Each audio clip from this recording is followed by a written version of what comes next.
Assalamualaikum. Bertemu lagi bersama Ibu Belajar Kimia Muda bersama Bu Nur. Hari ini masih dalam sifat koligatif larutan, yaitu sifat koligatif larutan yang keempat yang dilambangkan dengan pi atau tekanan osmotik larutan. Untuk memahami tekanan osmotik larutan, kita harus mengetahui dulu peristiwa osmosis dan bagaimana terjadinya tekanan osmotik larutan. Perhatikan animasi berikut. Pada animasi ini terdapat dua zat cair, pelarut dan larutan. Dan tampak partikel pelarut berpindah menuju ke larutan melewati membran semi permeabel. Dan peristiwa ini disebut dengan peristiwa osmosis. Sedangkan tekanan osmosis terjadi karena adanya peristiwa osmosis yang menyebabkan perbedaan ketinggian antara pelarut dan larutan, maka terjadi pula perbedaan tekanan hidrostatis zat cair yang pada akhirnya akan menghentikan peristiwa osmosis atau menghentikan pergerakan partikel pelarut.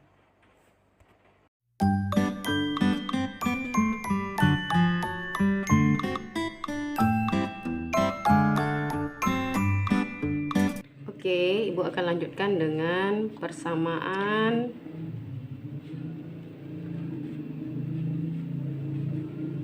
tekanan osmotik.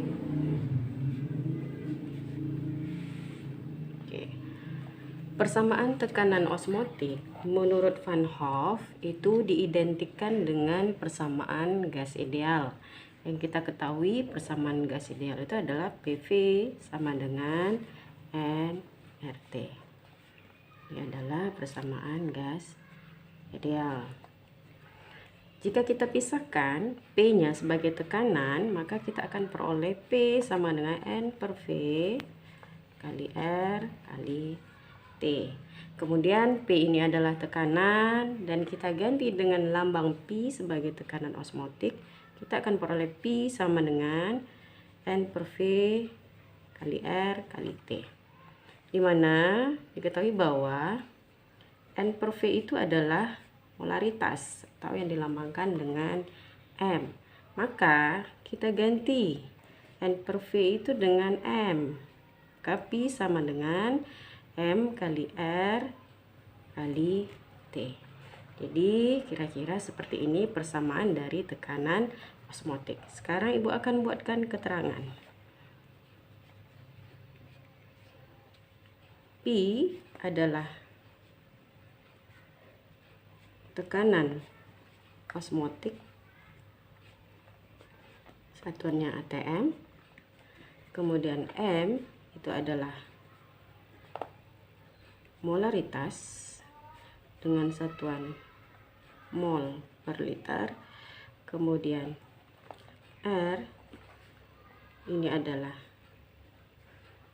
tetapan gas ideal dengan angka 0,082 atm liter mol min 1 Kelvin min 1. Kemudian T ini adalah suhu, dan ingat suhunya harus dalam Kelvin. Jadi kira-kira seperti inilah persamaan tekanan osmotik, yaitu P sama dengan M dikali R dikali T. Baik, Ibu akan lanjutkan dengan contoh soal untuk tekanan osmotik. Soalnya sejumlah X gram zat non elektrolit, diketahui MR-nya adalah 180, dilarutkan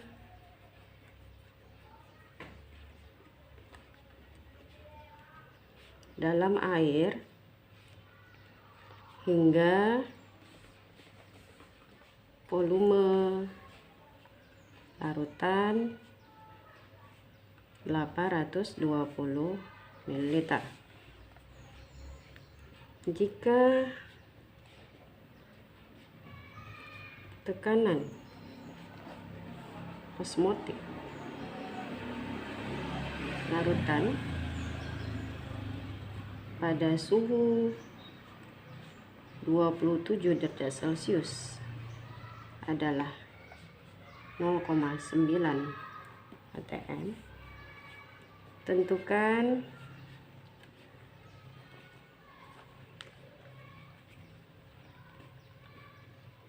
massa zat non elektrolit tersebut. Oke, dari soal tadi kita akan buat dulu diketahui. Yang diketahui adalah volume larutan bersama dengan 820 ml. Kemudian tekanan osmotiknya 0,9 atm, suhunya adalah 27 derajat Celcius. Ingat, kalau kita ingin merubah menjadi Kelvin, maka kita harus tambah dengan 273 Kelvin. Maka di sini 27 tambah 273. Kita akan peroleh T sama dengan 300 Kelvin. Kemudian ketahui lagi MR dari zat non elektrolit itu sama dengan 180.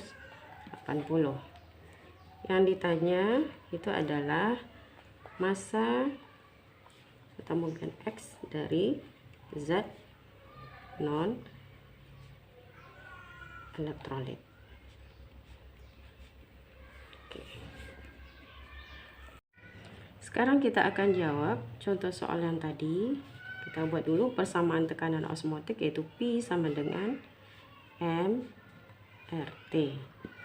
Bila kita ingin menjabarkan molaritas menjadi mol dan pada akhirnya menjadi massa, kita akan peroleh N per V kali R kali T. Jika kita ingin menjabarkan N menjadi massa, kita peroleh yaitu P sama dengan massa dari zat terlarut dibagi mR kali 1000 per volume dalam mililiter kali R kali T. Sekarang kita masukkan angka-angka yang sudah diketahui, yaitu tekanannya 0,9. Massa zat terlarut yang dicari kita buat di sini adalah X gram. Kemudian MR-nya diketahui 180. Kemudian volume dari larutan itu diketahui 820 ml. Kemudian diketahui tetapan gas ideal itu adalah 0,082. Suhunya tadi kita ketahui 300 Kelvin. Kemudian kita gunakan matematikanya, mana yang bisa kita coret, kita coret, ini juga kita coret. Kemudian ini 82 dengan 0,082 ini menjadi 1000. Ini bisa kita coret kembali. Oke, 18 dibagi 3 ini 6, sehingga diperoleh massa dari senyawa adalah 0,9 dikali 6, 5,4 gram. Sekarang kita akan lanjutkan dengan beberapa istilah yang berhubungan dengan tekanan osmotik, yaitu istilah isotonik, hipotonik, dan hipertonik.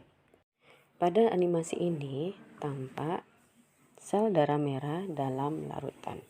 Jika zat terlarut yang ditambahkan ke dalam pelarut menyebabkan tekanan osmotik larutan sama dengan tekanan osmotik pada cairan dalam sel darah merah, maka dikatakan isotonik. Sehingga air yang masuk dan keluar dinding sel darah merah akan sama atau setimbang. Dan jika zat terlarut yang ditambahkan ke dalam pelarut lebih sedikit atau menyebabkan tekanan osmotik larutan lebih rendah dibandingkan tekanan osmotik dalam cairan sel darah merah, maka menyebabkan hipotonik. Sehingga air di dalam larutan akan masuk ke dalam sel darah merah sehingga menyebabkan hemolisis atau pecahnya sel darah merah. Namun jika zat terlarut yang ditambahkan lebih banyak sehingga menyebabkan tekanan osmotik larutan lebih besar dibandingkan tekanan osmotik dalam cairan sel darah merah, maka menyebabkan hipertonik. Sehingga air di dalam sel darah merah akan keluar dan menyebabkan krenasi atau pengkerutan sel darah merah.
Dan seperti biasa, Ibu akan titipkan soal latihan. Jadi di sini sebenarnya ada satu soal yang saling berkaitan sebenarnya ya. Jadi yang pertama itu adalah ditanya tekanan osmotik dari larutan infus A yang dibuat oleh seorang farmasian. Nanti dari tekanan osmotik yang diperoleh akan ada cairan infus yang lain yang sudah diketahui tekanan osmotik masing-masingnya. Kemudian kalian bandingkan kira-kira untuk larutan infus X, Y, dan Z ini jika dibandingkan dengan larutan infus A, kira-kira itu seperti apa? Oke, mungkin itu saja penjelasan Ibu hari ini tentang tekanan osmotik. Dan assalamualaikum warahmatullahi wabarakatuh.